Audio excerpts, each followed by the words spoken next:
সরকারের যারা উপদেষ্টা হয়েছে তাদের ডেডিকেশনটা কি, তাদের কন্ট্রিবিউশনটা কি লাস্ট 15 ইয়ার্স? দেশ জাতির জন্য তাদের কি অবস্থান ছিল?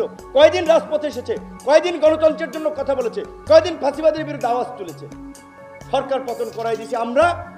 এখন আপনারা এনজিও মার্কা সরকার করে আপনারা ভাগ বাটোয়ারার ক্ষেত্র বসাবেন। সরকার যেমন গঠন করেছি নামাইতেও বেশি সময় লাগবে না। কথা শুনবেন না, 1 মাস পরে সরকার পতন আন্দোলন শুরু করবো। পরিষ্কার।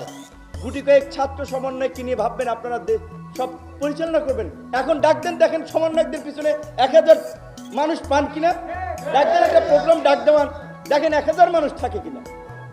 এটা কি মানে চারটিখানিক ব্যাপার? মনে হয় যে কয়েকজন ছাত্র ডাক দিছে আর এইভাবে রেজিস্ট্যান্স হয়ে গেছে, এইভাবে একটা গণ আন্দোলন হয়ে গেছে। এখন অনেকে মাস্টার মাইন্ড হয়ে গেছে, অনেকে প্রধান মুক্তমুখ হয়ে গেছে। আন্দোলন তো একটা প্রেক্ষাপট ছিল। গত 1.5 দশকে সেই প্রেক্ষাপট রচনা হয়েছে ধীরে ধীরে। অনেকগুলো ঘটনা একটা একটা করে সুতা গেঁথে আজকের এই অবস্থায় নিয়ে এসেছে।